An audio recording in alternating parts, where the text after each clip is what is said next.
Ladies and gentlemen, welcome to Creating Tailwinds Podcast by FlightPath Financial with your hosts, John Urbick and Jared Adams. Join us today as we discuss the power of infinite banking. And here we go. Hello there, John. How's your day going? Jared, I'm doing great. How are you today? Doing great. Great to get together with you. I know it's been a little while. We had a long stretch there when we were prepping for that aviation centric podcast that was awesome. But we haven't really had a chance to catch up. I know you've been doing some traveling. Same here. How's everything going for you? Oh, everything's going great, Jared. I took a trip out to Vegas, and then with Antoinette, we drove up north and met a couple of kids up in Montana, and so we did a Rocky Mountain tour. That's awesome. I love How that. about you? Yeah, some similar travel and just fun times. I got to go up north and get together with a couple of buddies from high school. We do our yearly get together, and it's always great to see them and refill the tank. And then 2 weeks later, got to go to the lake with our small group, and our small group has 6 couples and 21 kids. So you can imagine that there's a lot of mayhem that goes on at those type of events. But we were at the lake, and we got to have some time either on a jet ski or a pontoon or just to get out and refill the tank. It was awesome. We've had a great time. Well, what a great way to spend time though with your family and close friends like that. Yep. But you mentioned refill the tank. That's a perfect segue into what you wanted to talk about today, isn't it? Well said indeed. Yeah, I know we had a story that came up recently that it just fit. It fit for sharing here. So no better way to take it to the masses than to do a podcast about it. So yeah, let's kick right off into that. The topic that was of question, or the topic that was at mind, was purchasing a vehicle. Purchasing a Yes. vehicle is a normal every couple of year occurrence for everybody. You got to have a vehicle to get from A to B. Everybody's got one nowadays, except for the folks that live in the urban areas and use the metro transit and whatnot to get around. A lot of folks have cars, so this is nothing new, right? Everybody's got some sort of car. Do you own it? Do you finance it? All kinds of other different questions on how that can drum up. But everybody's got a car. This story came from a close friend of mine who's a practitioner as well, and he had a client that had 4 or 5 years into their contract, cash values had built up to a very comfortable spot, and they were eyeballing a car that they were going to purchase. They knew what the fair price was. They found the color, they found the trim, they found everything that they wanted. They knew right where they were going to go to buy it, and they knew what they were going to pay for it. They had planned to pay $26,000 cash, and so they had planned to pull that much out of call up the insurance company. Hey, I want a loan on the equity of my death benefit on the cash value. I expect this much to be in my banking account, in my checking account, in the next 2 to 3 days. They say okay. They send it over. So he rolls into the dealership there with $26,000 cash / check that he was ready to write. So he was ready to purchase. Talks him down from the 28 that they were at down to 26, and he was happy as can be. He knew that was the price that he was going to pay. And so they moved back to the financing section where they're going to fill out the paperwork and get it all done. And the finance guy says, "Hey, if you'll finance through us, I'll knock another $2,000 off the price." And so he goes, "Okay, well that sounds like a pretty decent deal." He says, "What are the terms? What does all that look like?"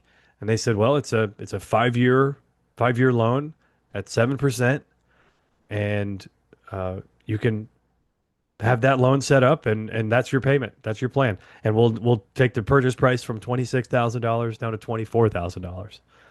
And so he says, "No prepayment penalties?" he asks, and the dealer says, "No prepayment penalties." So out he walks with his new car. Knew that he had financed now $24,000, and 2 months later, he writes a check for $24,000 and out of his IBC style account, and he pays himself back or he pays the insurance company back over the course of the next 18 months. So rather than pay back the uh, insurance company $26,000, he paid them back $24,000. So pretty cool story. Awesome, kind of, just condensing that into one scenario. But I think the big takeaway, or the thing that's worth mentioning, is that when the golden rule applies, you know, he who has the gold make the rules. I don't Right.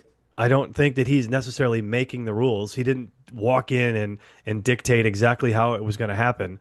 Yet he was in the position of power that he could either pay cash, he could finance and pay later. I mean, maybe they offered a 0% interest, and maybe that was something that he would want to take advantage of. Heck, maybe they'd give him $4,000 off and finance at 0%. Why would you, go through other means if they were going to offer that? But having cash value, having an asset in a whole life insurance contract, having that asset puts you in the position of power where you get to dictate the terms on which you're going to pay back or control your finances. So that story came up recently. I know that's kind of the condensed version, but I wanted to share that. I knew you'd have some thoughts on that as well. So what comes to mind? No, that's an excellent way of applying an infinite banking contract policy and using it to your advantage. Too many people don't understand that the real power behind these contracts, it's not the rate of return. It has nothing to do with the rate of return. It has nothing to do with it does have a great deal to do with the dividend, but in terms of using it as an investment, it's not an investment. It's Yep. a credit facility. And there's a lot of ways that dealerships make money off of these things, right? But I had a similar experience. It's funny you told me this story. Um, I've always wanted a Porsche. I've waited years and years, 61 years to get a Porsche. Finally pulled the trigger and said, I'm going to go get one. I found one down in Florida.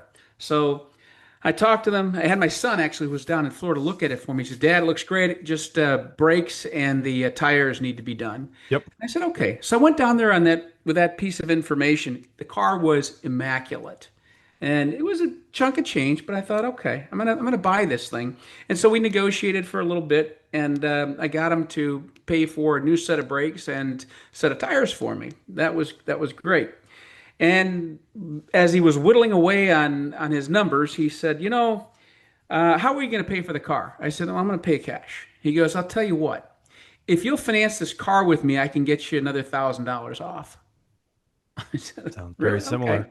Yeah, it's a financing holdback. It's a technique that they use, and generally it's about a 1% spread. It could be more, but about a 1% spread on the financing holdback, and the dealers will split about that 50-50 with the third party lender. Sure. So in my case, it was a chunk of money. And the terms he was offering me were 9.1%, 5 years. Okay, you do the math on that, that's over $12,000 of interest expense. So they were going to make a nice little chunk of change on this thing. I said, okay, I'll take your deal. And so I took the deal, bought a hat, bought a new shirt, looked like I lived in Florida, popped in that convertible, and I drove it home. I got home. As soon as the paperwork cleared, I went and I tapped my contract, my IBC concept constructed whole life dividend life insurance policy. And I went and I tapped those cash values and I had the money within a couple of days, stroked a check, paid the thing off. The Yep. interest that I'm paying on my contract is about roughly 5%. So I just said, well, I'll just pay this off over the course of the next year. It's about $1,000. So if you look at the spread between the 12,000 and the 1,000, there's $11,000 on that car that I That's right. saved. That's right. That is the power of using infinite banking. It's not about the interest rate or the dividend. It's about keeping money flowing, the velocity of money and how you're using it. This is so, so important for Yep. people to understand. That's spot on. I mean, I think Nelson would say that you can't you can't look internal to a rate of return if you're ignoring the banking function, Exactly right. Be right? your own So, banker. yes, Simple as that. and just going back to the previous example of the guy that buys the vehicle for, what he thought was 26 cash, ended up paying 24 financed. Had he paid all 5 years worth of that payment plan, that amount, just under $500 over the course of 5 years, he would have paid about $4,500, almost 5,000 in interest fees over. So the bank gets 5,000 from him over the course of those 5 years. So a $24,000 vehicle is really 29 out the door after the course of 5 years, as opposed to, even if it's a higher interest rate like 7%, like some of the insurance companies are offering right now. Again, that's on the higher side. A lot of them are in the 5.5 to 6s, but just go up to 7 and then pay that same $24,000 back over the course of 2 years at 7%. Now the interest that you've paid is $1,800. So Right. from 5,000 down to $1,800, let's call that $3,200 that you saved. Now Right. that's $3,200 the bank didn't get from you, the $3,200 that's in your pocket. Did you include that in your rate of return? Those are the numbers that get misled and mistaken when you've got, the speaking heads or the by term invested different folks that look at this and go, "Oh no, the rate of return is horrible." Well, No, did yeah. you No, include they don't even financing look your at own they don't vehicle? even look at that stuff, Jared. Yeah, They don't even look at. right. And I was thinking about this. In my case, I did choose to pay it off in a year, and so Yep, maybe that's not quite an apples to apples because $12,000 of interest their way versus $1,000 mine. that's If fair. you took it out for the whole 72 months and did it that way, or 60 months, so whichever it was, it would have been about $5,900. So it's still over a $6,000 savings in interest versus my 11,000. So That's right. the same amount of time, you're so much better ahead financing your vehicles, equipment, anything that requires you to do a capital outlay.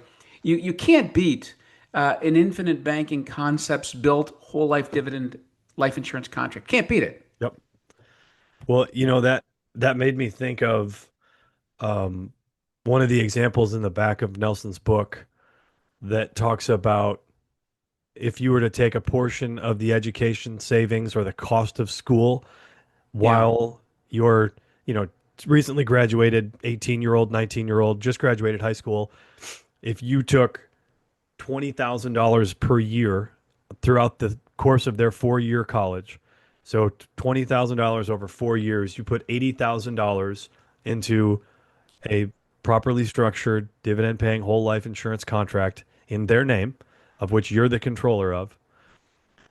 So you put in $80,000 over the course of 4 years, and then you put $0 into it other than what you would have paid to finance your vehicles. So every 4 years you come back and finance vehicles through the course of their, 22 to 65. And you've got $2.5 million sitting inside the cash values of these contract. You only put in 80,000 of your own capital to get it up and running. And yet at the end of the time, when all you've used it for is just financing vehicles every third or fourth year, the amount of capital that's there that you've built. I mean, there's so many other things that are at play there beyond just financing a vehicle.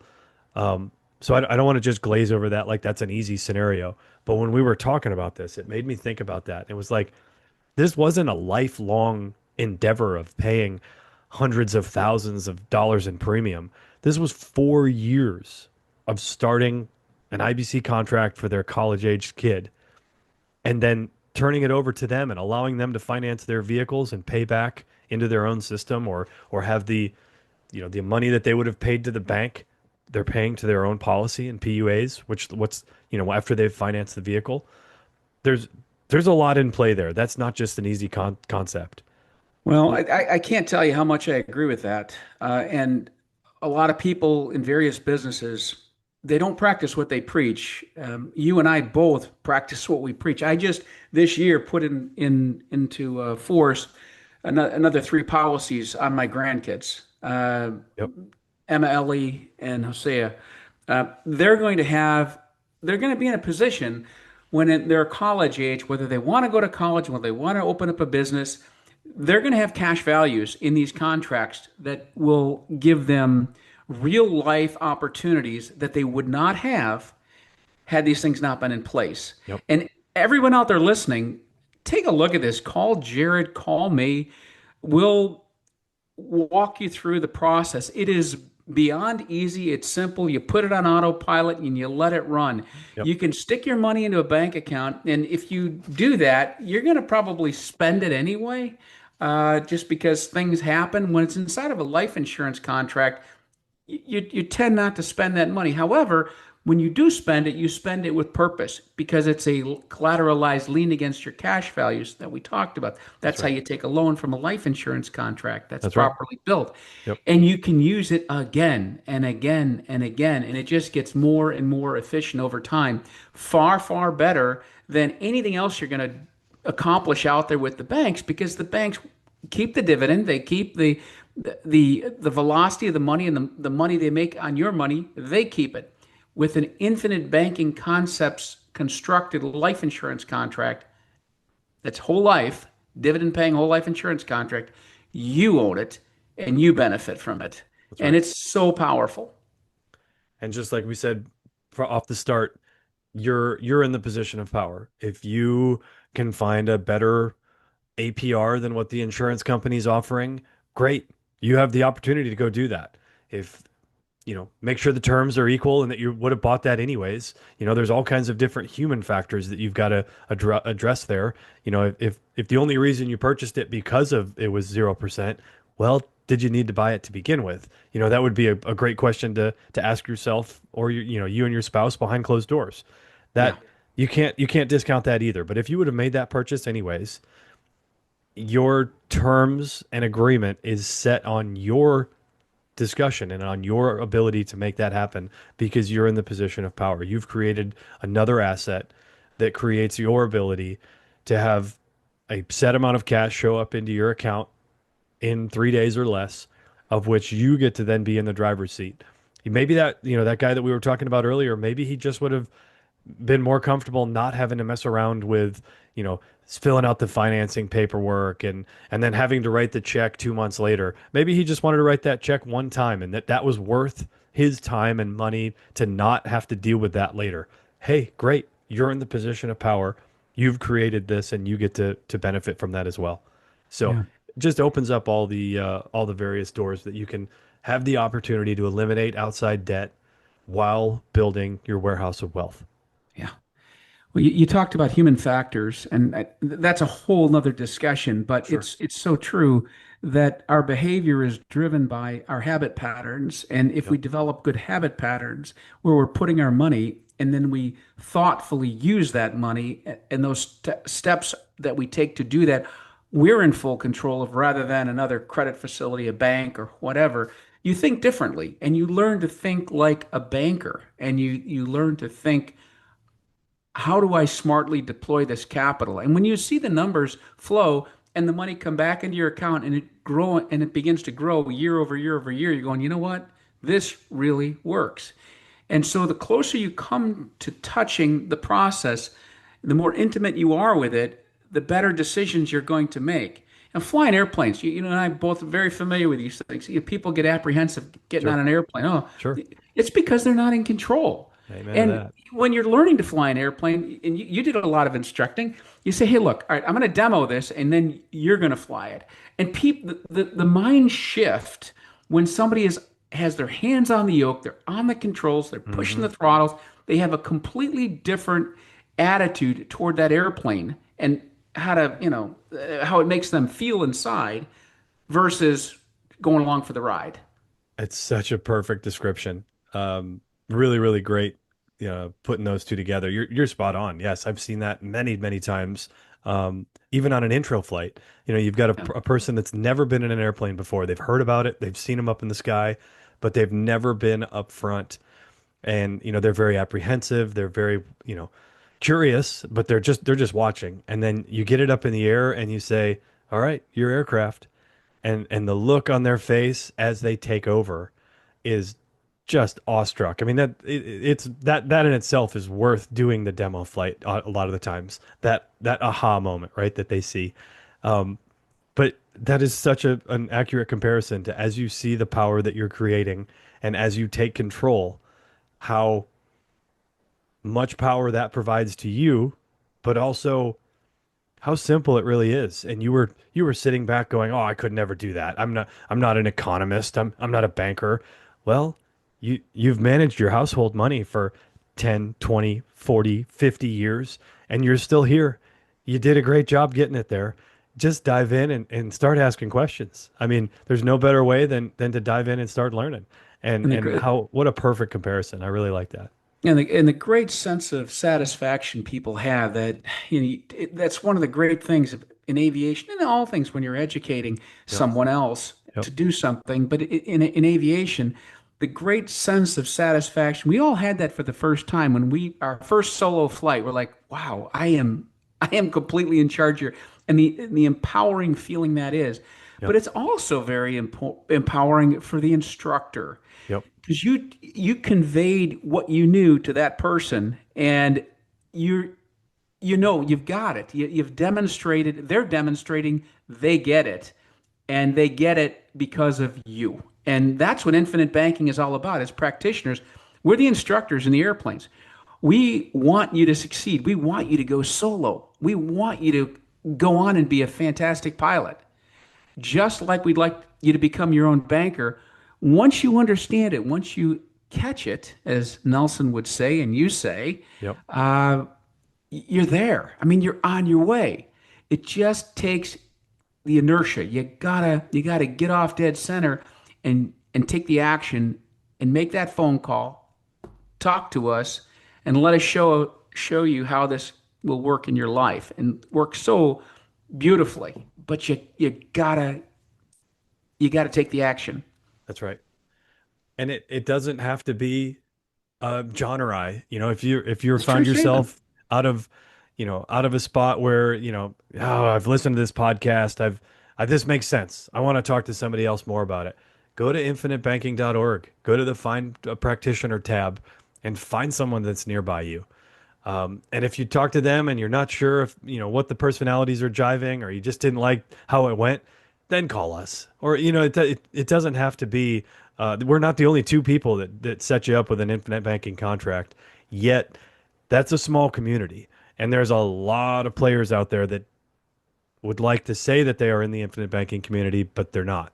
And you don't know it until you've seen the product that they've kicked out. So I don't want to spend too much time poo-pooing the other side, but I do want to recognize that there is a way to find out if you're dealing with a practitioner or not. And that's through the infinitebanking.org website, of which you'd find John and I's name on there. And we'd be more than happy to help anyone out that wanted to talk about what this looks like. What's it look like to have a intro flight? What's it look like when you're a private pilot version of IBC? What's it look like to be a airline transport pilot of IBC? All of those things along the way are awesome milestones that we'd be honored to help out with. Well, Jared, I agree with you, of course, 100%, but I have done business in Korea, in Hmm. Japan, Yep. in China. Now, I didn't sell the policies there, but the discussions were begun. Yep. And so, just because we're in Georgia, we are global. Now, these policies are only, we're licensed in the United States, and there are Canadian practitioners too, so the That's US right. and Canada, because of Yep. how our insurance structures are built. Yep. But just because you're in another state, if Or you, another country.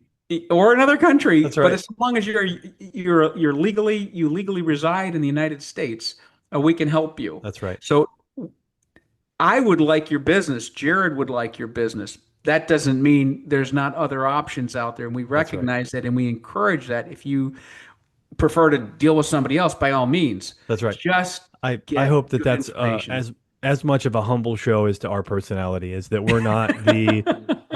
we're not the only two people that are creating this in the U.S., but it is a small community. I do recognize that is a small community of practitioners. So, um, yeah, that's an exclamation point on the part. That's a cherry on top. Absolutely right. Well, all right. This has been a fun episode. Very, very Great. fun podcast. I appreciate you putting it together, Jared. Sure. Great to get back on the saddle. Always great to chat with you. Look forward to the next one for sure. All right. All right. Well, let's cut it. call it an end for today, and I look forward to the next one. I wish you a fantastic rest of your day and week, Jared.